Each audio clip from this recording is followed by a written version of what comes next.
Hello and good afternoon. It is Friday, October 16th, and today is Friday of week 2, and welcome to weekly video number 2. Today I'd like to make some announcements, tell you about some things that are coming up, remind you of a few things, and then talk a little bit about the assignment for this coming week, weekly assignment number 3.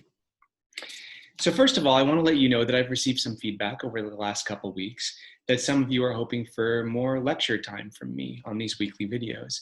And I really appreciate that. It means a lot to me. And so I've been thinking hard about it, and I want to let you know that in the coming weeks, I'm going to try to build up slowly to a little bit more lecture time where I talk more about the concepts and the context for the readings and activities that you're doing, and then how to think about connecting those in a better way so that you can get the most out of your understanding of the activities and give the best answers to both your solo questions and then the best contributions to your pod discussion and questions. So I'm going to be thinking about how to do that creatively and trying to give you a little bit more information as we go over the course of the quarter. This is a learning experience for us all, and I appreciate the feedback. The second thing I want to remind you of is that week 4, which is a week after next, we have our first book club. So the way this is going to go is that you are going to read the book, Eager by Ben Goldfarb. If you have not yet ordered the book, you must do so now, absolutely. If you don't do so, you won't be able to complete the assignment and you'll get a 0 for it, and then that'll diminish your prospects of getting the grade that you want in the class. What you should do is that as soon as you finish weekly assignment number 3 next week, you should start, if you haven't started already, which you can always start early, you should start reading the book and getting ready for the book club, which constitutes the weekly assignment, the activity for week number 4. Make sure that you read the book before Monday of week 4 when you have your discussion section. Just like a normal week, you're going to read the book, which is your one activity for that week.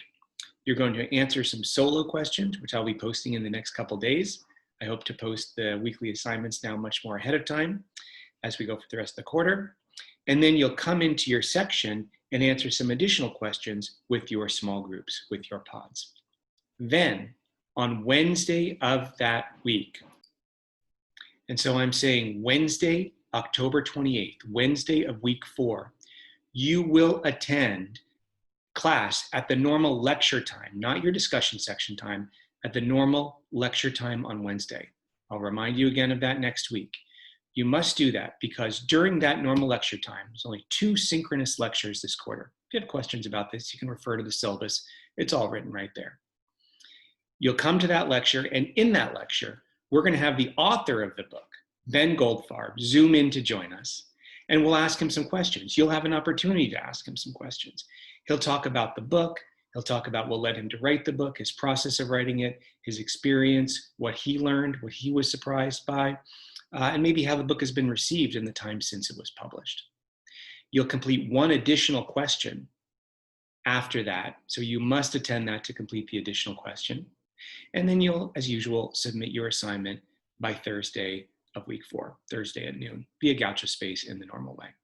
So again, I'll remind you of this next week, but the crucial thing is that you be absolutely sure that you have that book and you're ready to go by next week so that you can read it and you can be ready to do the assignment and participate in both the small group discussion and the meeting with the author, Ben Goldfarb, during Wednesday of week 4. In addition, I want to remind you that we will have weekly assignments every week leading through week 7. Week 8 is Thanksgiving. We will not have an assignment during week 8. We will not have sections during week 8. We will not have a weekly video. We're going to take the week off for Thanksgiving. That'll give you some time to get a breather and catch up with other things.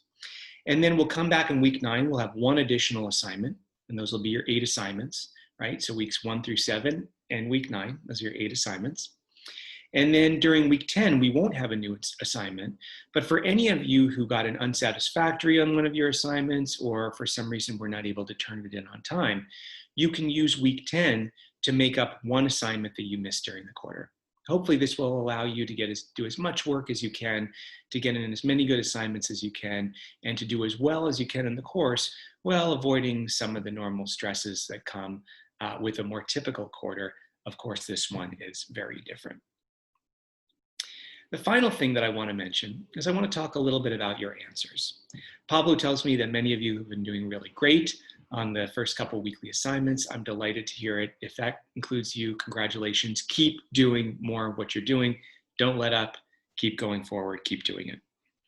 If you're struggling a little bit or you want to know how to improve from where you're at now, then here are a couple pointers. First of all, in order to do well on the weekly assignment, you simply must do the activities. You must watch the videos, you must listen to the podcasts, and you must do the readings. You must do those in order to answer the questions. Then when you get to answering the questions, the solo questions and the pod questions, make sure that you actually answer the question. The question asks you something, provide a clear response to the question, and then provide details or evidence that explain why you answered what you did and that back up your answer to the question, which is a thesis. Every answer to any question must have a thesis. That's a direct answer, and then you provide details or pieces of evidence after that. In addition, with those details and items of evidence, you must cite sources. So remember, it's really easy to cite sources in this class. All you have to do is put inside a parenthetical notation in the sentence, and within those parentheses, you should simply write the number and letter of the activity. So for example, this week, if you want to cite A Modern Tale of Wolf and Man video from this week, that's item 3B. You can just put 3B in parentheses right after the section of your answer where you wish to cite that particular activity. And so if you do all of these things, if you read the materials and listen and watch the materials in a focused way, if you answer the questions as they're asked, providing a thesis and then evidence to back it up, and then when you do provide that evidence, if you cite sources from the readings so that we know that you're engaged with the readings and we know that you're watching the videos, then there's no reason that you shouldn't do great in this class. There's no reason you shouldn't get an A. Okay, let's talk a little bit about week 3's weekly assignment. Weekly assignments 1 and 2 talked about the deep history of human interactions with wildlife in North America and how deep history, events that happened long ago, processes, trends that happened long ago, actually continue to shape our wildlife and human-wildlife interactions today, and even the way we think about how we can do conservation today. That was week number 1. Week number 2, the assignment you just completed this past week, asked you to think about wildlife from a global scale in terms of the 6th mass extinction of life on Earth.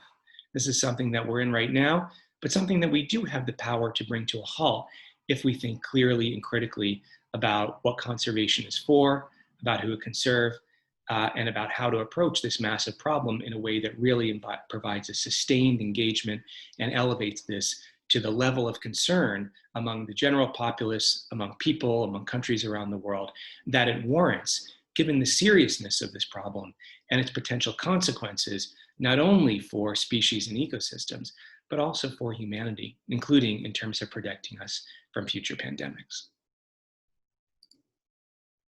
This week focuses on a new topic.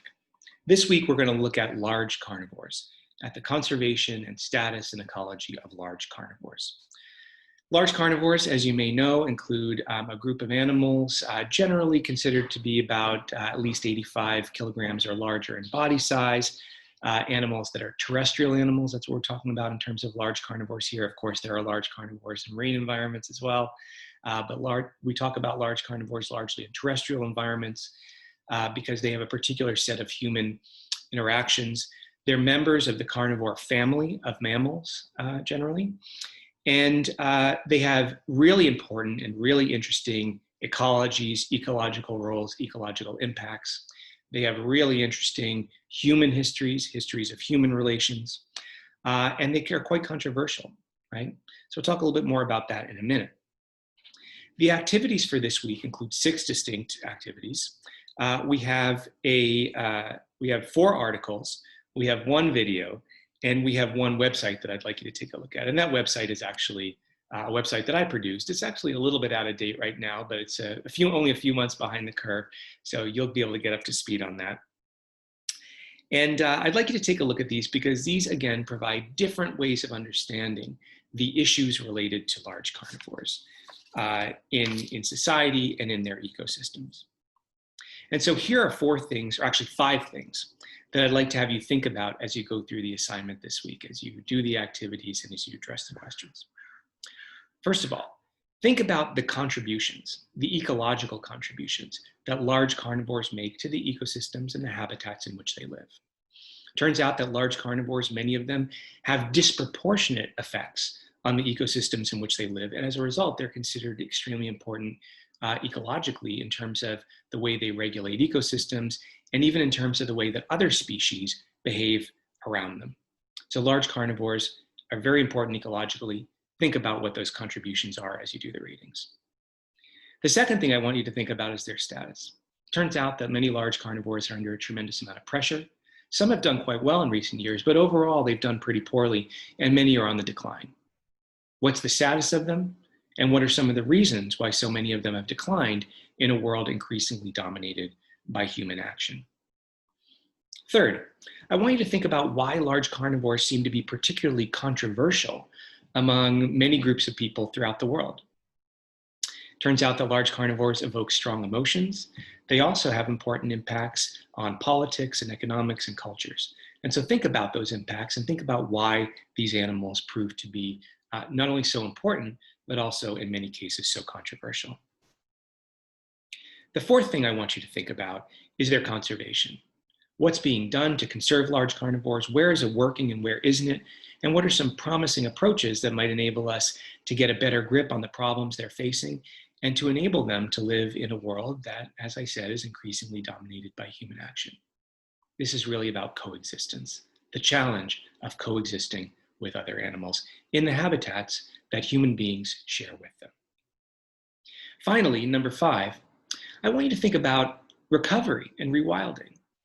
How can we save large carnivores in areas where they've declined? How can we promote their continued existence in areas where they've long lived, but maybe under new pressures?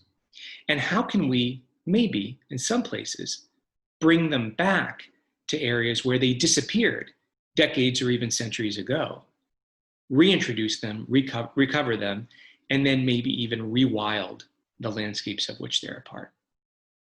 So those are the 5 things I want you to think about this week: their contributions, their status, the controversies that surround them, the conservation actions that are being taken on their behalf, and the prospects for recovering and rewilding large carnivores in this human-dominated world of the Anthropocene. Thank you so much for watching. As I said, in coming weeks, I'm going to try to provide you with more context and more key concepts for you to think about as you do the readings and engage in the other activities. If you have any questions, please let Pablo know. I've really enjoyed seeing some of you in my office hours over the past couple weeks. I look forward to more of that. I encourage as many of you as can manage it, as would like to come and join me during those hours. It's fun to talk with you and get to know you. And I just look forward to more of that this quarter, doing what we can. Thanks again. Have a good weekend and good luck with weekly assignment number 3.